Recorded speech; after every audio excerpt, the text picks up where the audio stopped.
It's an amazing experience. You know, it's the highest level you can go to for wrestling, and to be able to make it to the finals is truly an awesome experience. It's something I'll never forget, and it's really, I hope my teammates will someday experience the same feeling I did. So. Okay, so you're in front of a zillion people. It was down to the wire. What were you feeling? Man, I felt like pride. I felt something I've never felt before, of bringing something back for the school to represent February in such a huge way. It was just so awesome. Did you have butterflies? Were you scared at all? I wasn't. I was ready to go the whole state tournament. I was excited. I was there to enjoy it. It was my last ride. So, I mean, it was just, go get it done. I heard you say you have the best job in the world. Why do you say that?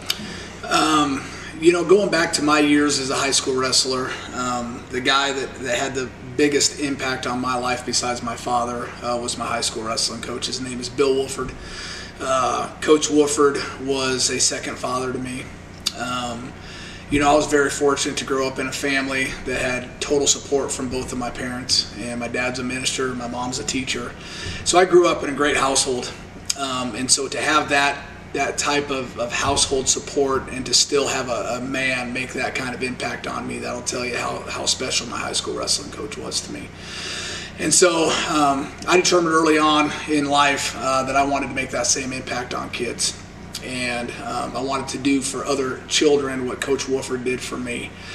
And the reason I say I have the best job on the planet is because when you get to see these kids grow from first, second, third, fifth, sixth graders all the way through high school, to see them mature, what better job is there than that? And to have that kind of impact on children. And I hope I do as good a job as Coach Wolford did. I mean, he's on a pedestal as far as I'm concerned. And to witness up close and personal a young man's dreams come true, and to see the work and effort that they put into making a dream come true, that's the moments that I live for. And, to have a Seth Firmanik jump in your arms after his goals have been realized, that to me is the ultimate sacrifice and payoff as a coach.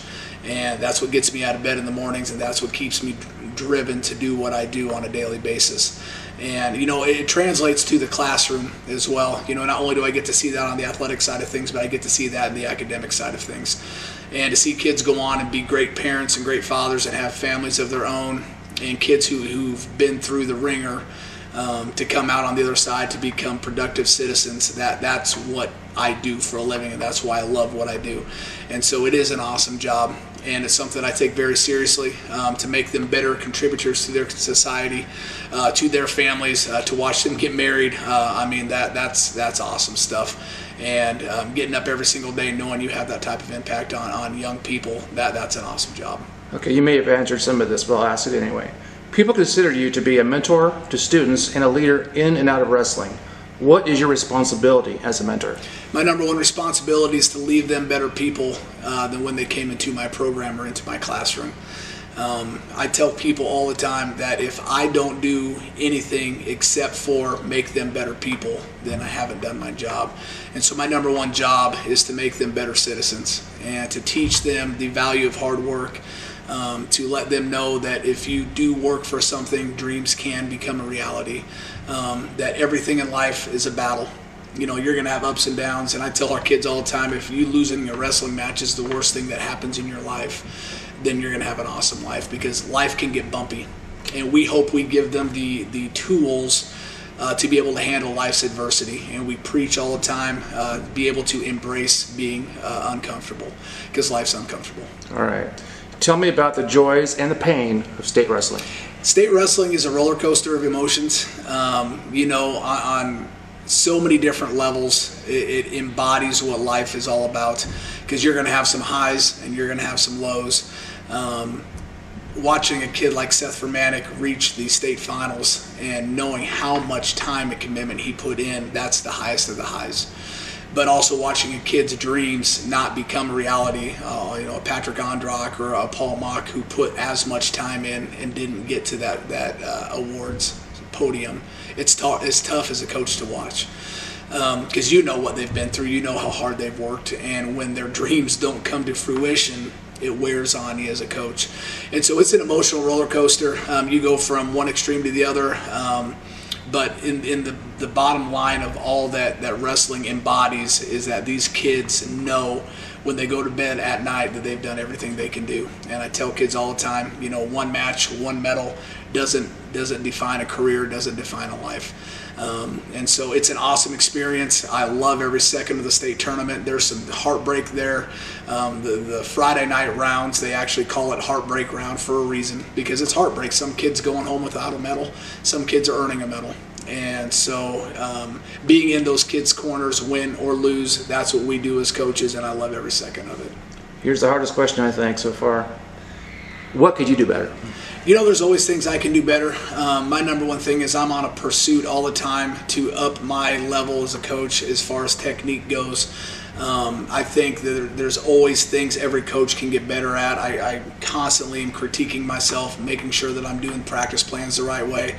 The one thing that I do have is a really good connection between a lot of other coaches in the state of Nebraska. My brother's one, guys that I've taken trips with to Disney Duels or the Main Exchange or AAU Grand Nationals in Montana. I've had the luxury of having some awesome coaches in my coaching circle. And when you have those types of coaches, you can bounce ideas off of each other. And so, there's dudes that I call constantly, and they call me, and we bounce ideas off of each other and try to get better as coaches. The sport of wrestling is a fraternity, and it's a family, and it doesn't matter if you live in Maine or if you live in Nebraska. If you're a wrestling guy, you're in that fraternity, and I've got guys across the nation who I can bounce ideas off of, and so I'm constantly trying to get better as a coach. I think my number one positive is my enthusiasm for the sport. Sometimes my enthusiasm might be overwhelming to some people, I don't know.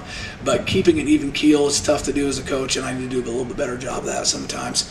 But in the big scope of things, I love what I do every single day, and it is actually what gets me out of bed in the mornings. Time out of his busy schedule tonight to talk to you guys a little bit. A couple things I want you to know about Seth. First of all, I hope you guys know that he was a state runner-up this year. Okay? He's a three-time state medalist for Fairbury. All right. When Seth was your guys' age, he was sitting right where you guys are sitting. Okay. He grew up in this club. He wrestled for Fairbury for 14 years. Started as a little guy, probably about his height. Started out, okay, until he got to high school, and then obviously wrestled for Fairbury for 4 years. All right. A couple things also that you need to know about Seth. When Seth was a freshman, guess how many varsity matches he won? 0. Okay, Seth was a JV wrestler for us as a freshman. The reason is because we had a really good team that year, and he could not beat the guys to get into the varsity lineup. So he spent time on JV as a freshman getting better, all right, at a young age. And how does that make you a better wrestler as you get older? It shows character when you walk off the mat with the head held high after you lose. It doesn't matter if you got pinned or you lost by a point in overtime. It shows about, you need to show character. But you can be mad. Obviously everyone's gonna be mad. No one wants to lose. But just make that short. When the coaches come over and talk to you after lose, don't throw a fit.